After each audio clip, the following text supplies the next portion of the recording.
चला श्री विठ्ठल नर्मदे हर मंडळी, आज आपण एक नवीन उपक्रम घेऊन येत आहोत. त्या उपक्रमासाठी आपण चाललेले धावपळ. दीपक महाराज आमचे लेट झालेले आहेत. आम्ही कधीपासून फोन करतो त्यांना. हा ना महाराज, तुझ्या तुम्हाला लेट झाला. तर मंडळी विषय असा आहे, खूप सुंदर नियोजन झालेलं आहे. मागं पण तुम्हाला सांगत होतो मी, नाही का.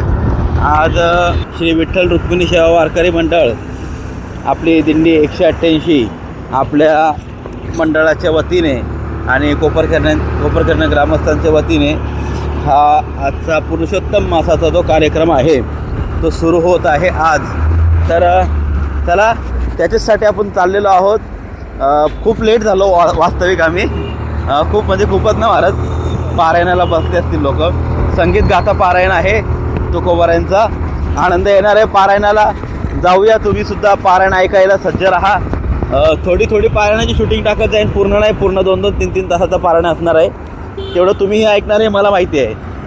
त्याच्यामुळं एक छोटं काय विशेष काय चाल असली, विशेष अभंग आला, विशेष गवळण आली तर तेवढं शूट करून तुझ्यासाठी टाकत जाईन. आणि बाकी दिवसभराचा कार्यक्रम. तर चला, अशा प्रकारे असला कार्यक्रम होणार आहे. जाऊया आणि पहिले रूपरिषा घेऊया तिकडे जाऊन. चला मंडळी, आलेलो आहोत आपण. उशीर झालेलो आहे. मारुतीरायांचं दर्शन घेऊया. बाहेर सगळी मंडळी बसलेली आहेत. चला, संगीत गाथा पारायण सुरूच होणार आहे. आपल्यामुळं थोडा उशीर झालेला आहे. चला जाऊया. चला, श्री विठ्ठल नर्मदे हर मंडळी, आज अधिक मास निमित्त आपल्या कोपरखैरणे गावामध्ये हा चालू असलेला अखंड हरिनाम सप्त्याचा आजचा पहिला दिवस. आणि पहिल्या दिवशीचा सगळ्यात खास उपक्रम म्हणजे सर्वात महत्त्वाचा म्हणजे आपला गाथा पारायण, संगीत गाथा पारायण. नुसता गाथा पारायण नाही तर संगीत गाथा पारायण हे आपल्या नवी मुंबईमध्ये कदाचितच होतो. आणि त्याच्यात आपलं गाव हा अग्रगण्य आहे बरं का. आपल्या गावामध्ये कायम आम्हाला सर्व भाविकांना संगीत गाथा पारायण इथंच बघायला भेटतं. इतर कुठं बघायला भेटत नाही लवकर.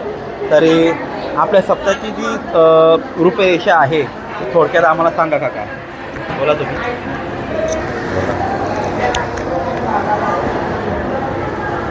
पुरुषोत्तम भगवान की जय.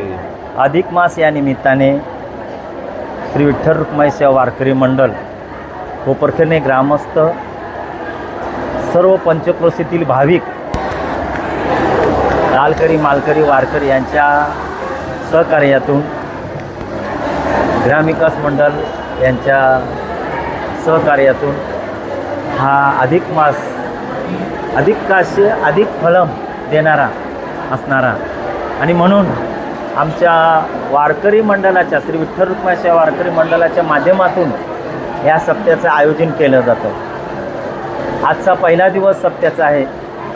वास्तविक पाहता पंढरपूर वारीची ध्यास लागलेला आहे. संपदा सोहळा नावडे मनाला लागला टकला पंढरीचा. विशाल महाराज सारखे पंढरपूरला जाऊन आले, आळंदीला जाऊन आले, नर्मदा परिक्रमा करून आले. पण तरीसुद्धा आमच्या या वारकरी मंडळाची भूक भागत नाही. म्हणून हा एक अखंड हरिनाम गाथा पारायण. या गाथा पारायणाचा आजचा पहिला दिवस. या पहिल्या दिवसाचे कळस पूजन माझे जवळ असणारे परमार्थिक रामेश्वर पांडुरंग बेटा, सौभाग्यवती गीता रामेश्वर बेटा यांच्या शुभहस्ते कलश पूजन झालं. आणि विणापूजन श्री शत्रुघ्न देऊ बेटा यांच्याकडून झालं. पंचपदी अभंग झाल्यानंतर या ठिकाणी गाथा पारायण सुंदर असं चालू आहे.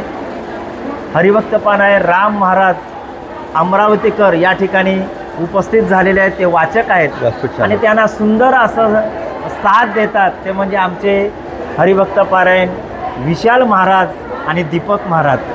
मी बोलून जातो, मला तुमच्यावर अपेक्षा आहे की पुढं गाथा पारायण हे आपलं तुम्ही करावं असं मला वाटतं बरं का. खरंच मी 2-4 दिवस झाले त्याचं चिंतन करतो. कारण गायनाचा भाग तर तुमचा आहेच, पण तुम्ही गाथा पारायणाला सुद्धा चालवावं तुमचा आशीर्वाद असल्यावर का नाही करणार बरं का. आणि सुंदर असे साथ दीपक महाराज, विशाल महाराज, माझ्या गावच्या माता महिला भगिनी, अनेक वाचक या ठिकाणी बसलेले आहेत. मन भरून जातं. मंदिर पूर्ण भरलेलं आहे या ठिकाणी.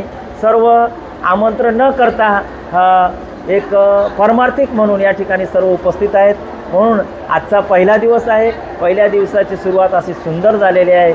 आणि आता पहिल्या दिवसाच्या अल्पहाराची सेवा, अल्पहाराची सेवा मोहन जयराम वेटा यांचे याकडून होणार आहे. आणि संध्याकाळी मग प्रवचन कीर्तन 8 ते 10 या वेळेमध्ये होणार आहे. याची सर्वांनी नोंद घ्या. जाहिरातीवर बॅनरवर थोडासा वेळ टाकण्यात आलेली नाही, पण 8 ते 10 या वेळेमध्ये आपलेच सगळे कीर्तनकार, आपल्या जवळचे नवी मुंबईचे कीर्तनकार, नवी मुंबईचे वाचक, आणि त्यांना हा सर्वांना आनंद मिळावा आणि हा वारकरी संप्रदायाच्या माध्यमातून एक उपक्रम आहे. मला विशाल महाराज यांचं खूप अभिमान वाटतं का आमच्या वारकरी संप्रदायाचा प्रसार करण्याचं कार्य हे विशाल महाराज करत आहेत. बरं का, पंढरपूरला गेले यात्रे एक्सप्रेस या चॅनलच्या माध्यमातून पंढरपूरला जाताना सर्व रस्त्यांचे क्लिप टाकल्यानंतर माझ्या गावामध्ये सर्व लोक वा वा वा वा वारी आली आनंदाने पाहतात. आपण असंच कार्य करावं, एक परमार्थिक क्षेत्र वाढावा. म्हणून तुम्हाला धन्यवाद देतो आणि पुन्हा नंतर बोलू. आपण आता 7 दिवस आहेत तिथं राहावा ही माझी तुम्हाला विनंती आहे. राहील.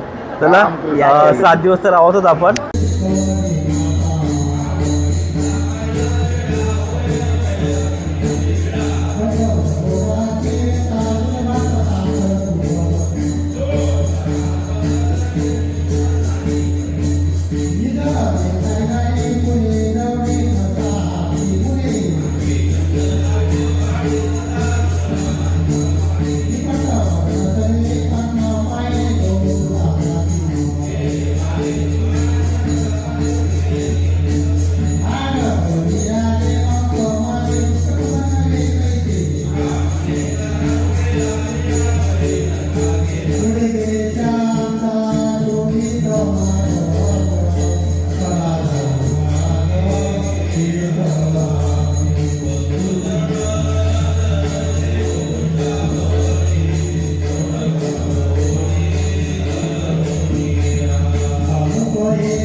रामकृष्ण हरी.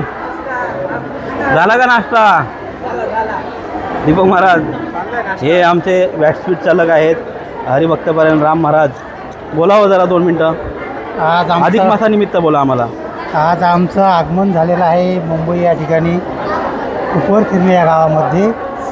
आणि आमचे सर्व गुरुबंधू या ठिकाणी मिळालेले आहेत अधिक मासाच्या निमित्ताने. जणू काही पुरुषोत्तम मासामध्ये सर्व पुरुषोत्तम भेटलेले आहेत. कारण की असा लाभ आम्हाला मिळत नाही. वा. शेवटी ते देवाचेच अंश आहेत. म्हणून सगळे वहिनी हे माझे सोयरे जीवलग सांगाती पाय आठविती विठोबाचे, असे आमचे जीवलग सोयरे खरे सोयरे आम्हाला आज मिळाले त्या पुरुषोत्तम मासाच्या निमित्ताने. त्या सर्व गुरुबंधूंच्या चरणी साष्टांग प्रणिपात. आणि आता आमचा असा प्रकारे कथा पारायण सोहळा सुरू आहे. नाश्तावले बाबा, अहो आम्हाला नाश्ता येऊ द्या की, आम्हाला नाश्ता येऊ द्या. पोरांनो काय मग कधी तुझं का ना तो इडलीचा उपास आहे मग? अच्छा इडली तोंड तर चेटतंच. हां धनुर्धर तुझा पण उपास आहे का अधिक मासाचा? नाही ना, इटल्या उपासाची इटल्या का? जसं पंढरपूरला आम्हाला नवीन आईस्क्रीम भेटली उपासाची आईस्क्रीम यंदा. चला चला नाश्ता करू, नाही तर मीच उपाशी राहीन.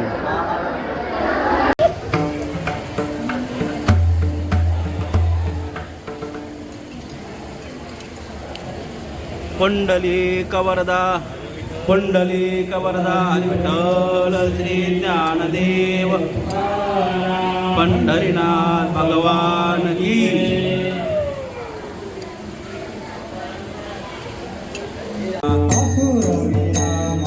तुकाराम तुकाराम सर्वांनी तुकाराम म्हणा. तुकाराम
महाराज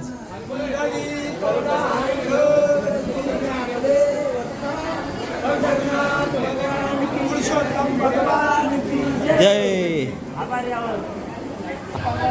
आमचे जुने ज्येष्ठ वारकरी श्री वाल्मिकी म्हात्रे ज्यांनी आपलं आयुष्य पूर्ण बाबांबरोबर घालवला, त्यांची पंगत आज आहे पहिल्या दिवसाची.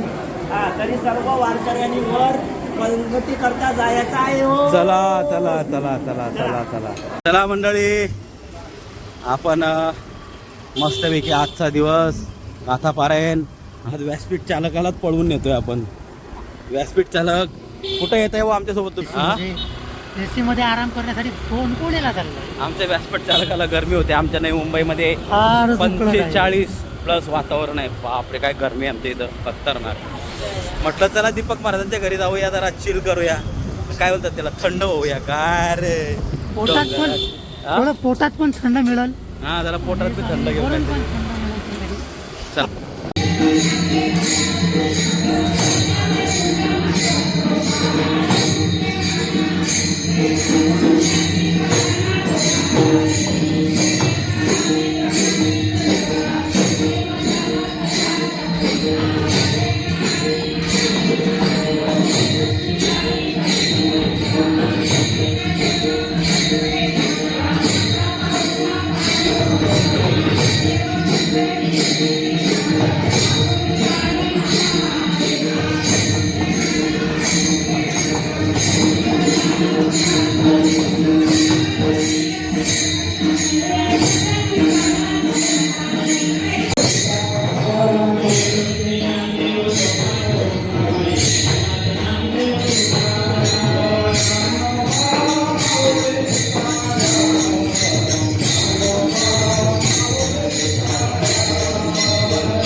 अधिक मास निमित्त चालू असलेला अखंड हरिनाम सप्ताह आजचा आपला पहिला दिवस आणि पहिल्या दिवसाला आज खूप आनंद आला काका. आज खूप लोकांचे काय दान देत आहेत लोक, एक एक एक एक दानशूर जाते आपल्या इकडे आहेत. तर आज ज्यांनी ज्यांनी दान दिले आहेत आम्हाला त्यांची एक स्पष्टपणे नावं पाहिजेत. अधिक मास निमित्ताने चालू असलेला हा अखंड हरिनाम सप्ताह श्री विठ्ठल वारकरी मंडळ संपूर्ण पंचक्रोशीतील भाविक उपरखने ग्रामस्थ यांच्या वतीने अधिक महिना अधिक फलम असणारा, फल देणारा महिना आहे. म्हणून लोक अनेक जण या ठिकाणी येऊन दानधर्म करतात. मी तुम्हाला 5 मिनिटात हे सर्व सांगू शकत नाही, परंतु या ठिकाणी जे सर्व कार्य चालू आहे ते सर्व दात्यांच्या दानशूरांच्या याच्यावरच चालू आहे. जसं दूध असो, हार असो, साखर असो, जेवढे काय आहे कीर्तन सौजन्यापर्यंत इथं मंडळाच्याकडून 1 पैसा खर्च होत नाही. सर्व भाविकच या ठिकाणी येऊन दान करतायत. तर पाण्याची व्यवस्था, डेकोरेशनची व्यवस्था, जसं कूलरची व्यवस्था, सर्व भाविक या ठिकाणी स्वतःहून येऊन दान धर्म करतात. मला आता एक महिला येऊन विचारत होती की बाबा काका मला काय द्यायचं आहे, तुम्ही मला जागा द्या. मग शेवटी काय सांगावं, तर आम्ही श्रीफळ सांगितले, बाबा तू 50 श्रीफळ दे. म्हणजे असे एकंदरीत या ठिकाणी दिवसभर दान धर्म चालू आहे. माझं बॅनर बनवायचं काम फटाफट चालू आहे आणि इकडे लोक दान धरतात. म्हणजे परमार्थिक असणारा हा आपला नवी मुंबई, या नवी मुंबईतील कोपरखेरणे गाव आजचा पहिला दिवस झाला. पहिल्या दिवसामध्ये संगीत गाथा पारायण ठिकाणी विशाल महाराज उत्कृष्ट असं गायन करतात. मला आनंद वाटतो त्यांच्याकडून. अजून अपेक्षा आहे, मी सकाळीही बोललो बरं का. त्यानंतर मग प्रवचन, हरिपाठ आणि कीर्तन असा रोजचा कार्यक्रम या ठिकाणी ठरलेला आहे. तो नित्यनेमाने चालणार आहे. आणि पंक्तीसुद्धा या ठिकाणी रोज होतात. आपली स्वतःची पंगत येऊन स्वतः बनवून स्वतः पंगत वाढतात. हां, हे विशेष आहे या ठिकाणी. आम्हाला तिथं काही बघावं लागत नाही. भांडीसुद्धा साफ करण्याचं काम तेच करतात. म्हणजे निष्काम सेवा या ठिकाणी करतात. या भाविकांच्याकडून आपल्याला काही आदर्श घ्यावा असं मला वाटतं. असा आनंदाने असणारा आजचा दिवस गेलेला आहे आणि उद्याला सुद्धा असाच आनंदाने जाईल. 8 दिवस हा कार्यक्रम राहणार आहे. तुमच्याकडून अपेक्षा आहे की चांगलं सहकार्य होईल. आपण एकदा तर सगळं सांगू शकत नाही, पण निदान म्हणजे असं आज दिवसभरातून आपल्या ज्या पंक्ती असतात, नाश्ते असतात, त्यांची तर आपण नावं सांगू शकतो. हो, मी सांगू शकतो. सकाळचा नाश्ता झाला मोहन जयराम वेटा यांच्या घरामध्ये रोज यात्री एक्सप्रेस हा चॅनल चालू असतो. दिवसाला 2-2 वेळा यात्रीच्या एक्सप्रेस बघतात विशाल महाराजांना ते बरं का. हां, असे ते भाविक मला सांगत असतात का आम्ही विशाल महाराजांचा चॅनल बघत असतो. त्यानंतर दुपारची पंगत जी झाली ती वाल्मिक केशव म्हात्रे आपले वाल्मिक बाबा. हां, आपले वाल्मिक बाबा पारमार्थिक भजन असणारे. त्यानंतर संध्याकाळची जी पंगत झाली ते हरिभक्त पारायण सदान धर्मा बेटा यांचा परिवार सुरेश दादा यांच्या घरीही तुमचं चॅनल सतत चालू असते. काय विशाल महाराज बोलतात म्हणे, कुठं शिकले हे? बरं, आमच्याचकडे शिकले. मी माझी पाठ ठोकून घेतली. तुमच्याचकडे शिकलो आम्ही. कुठं पाठ असं बरं, खरंच पाठ ठोकायला पाहिजे. आणि मग आजचे सौजन्य कीर्तनाचं सौजन्य झालेले आहे. माझ्या गुलाबताई या ठिकाणी एक स्पेशल कार्यकर्ते आहेत. सुंदर असा कार्य करतात. त्या काहीतरी त्यांना अडचण आहे म्हणून मला भेटण्याकरता आलेल्या आहेत बरं का. असा दिवसभरचा एकंदर कार्यक्रम झालेला आहे. आता नियोजन म्हणजे या पुढचं उद्याचं टेबल लावणे आम्हाला स्वतः सर्व मंडळी या ठिकाणी पुढच्या टेबल लावणे सर्व सेवा या ठिकाणी निष्काम चालू आहे. तर मंडळी अशा प्रकारे सर्व काकांनी आपल्याला आजच्या दिवसाचा संपूर्ण एकदम म्हणजे तंतोतंत सांगितलेलं आहे. आणि त्याचप्रमाणे आपली पोरं बघा सगळी इथं मेहनत करत असतात. हे गाथा पारायणासाठी सगळी रामेश्वर महाराज, धनुर्धर महाराज, आमचे बघणारे माऊली महाराज आणि सोहम महाराज सुद्धा. हां, कुठे गेले शुभम महाराज? हे बघा आपले म्हात्रे माऊली सुद्धा. सगळं नियोजन अशा प्रकारे चालूच असतं. आणि सगळ्यात महत्त्वाचं जे काम आहे जे आमचे घसे फोडू नये म्हणून ते सातत्याने एकदम चांगलं साऊंड सिस्टम लावतं आमचे मनीष दादा. रामकृष्ण निवास दादा. अरे वा, तुझ्यामुळं आमचं काय माहिती आहे का, घसा एकदम चांगला राहतो. कारण की साऊंड सिस्टम म्हणजे आमची घशाची सिस्टम आहे ती. पण चांगलं असतं आम्हाला त्रास नाही झाला तर तुम्हाला पण चांगला. हो, आधी आणि खूप मोठा इथं सेट लावलेला आहे मनीष दादाने सुद्धा. ही का तिला आहे म्हणे त्याचं मशीन अरे कस ना तो कितीला आहे? थांब आपले भाषण सांगतो अरे कस ना तो मिक्सर कैसा बोलला थांब ती पुन्हा ना बोल. अरे कस ना तो मिक्सर ना कवरी ती बटना त्याला मग त्याची किंमत कावरी असल किती किंमत आहे बाबा 2 लाख रुपये. 2 लाख रुपये. अरे बाबा 2 लाख रुपये बरोबर असं असू द्या तर अशा काय माहिती का काय बोलतात त्याला हास्य विनोद सुद्धा फार महत्त्वाचं असतं ते हास्य विनोद झालेलं आहे सर्व आजच्या कार्यक्रमाचा आजच्या दिवसाचा कच्चा चिट्टा आपण दाखवलेला आहे आणि चला आता आपण शुभरात्री करतोय तर शुभरात्री ही माझ्या ज्ञानोबार आहे तुकोबार आहे विठ्ठल रुक्मिणी माता माझे पुरुषोत्तम भगवान श्रीकृष्ण राधा श्री राधिका आणि त्यानंतर माझे वा अतिप्रिय काय माऊली सजवतात यांना सजवायचं काम जयहरीची आई आणि जयहरी सजवतात ना हे वा अतिशय सुंदर पांडुरंगाला एकदम रुक्मिणी आई साहेबाला सजवलेलं आहे आणि त्याचप्रमाणे हे ज्यांचं मंदिर आहे ते माझे म्हणजे भक्तराज मारुतीराय यांच्या मंदिरामध्ये यांच्या प्रांगणामध्ये हा चालू असलेला अखंड हरिनाम सप्ताह तर चला आता जास्त काही तुमच्याशी बोलत नाही भरपूर काय बोलून झालेलं आहे तर भेटूयात उद्या पुन्हा एकदा मी पुन्हा येईल या न्यायाने मी तुम्हाला पुन्हा भेटायला येतो उद्या तर चला मंडळी शुभरात्री नर्मदे हर श्री विठ्ठल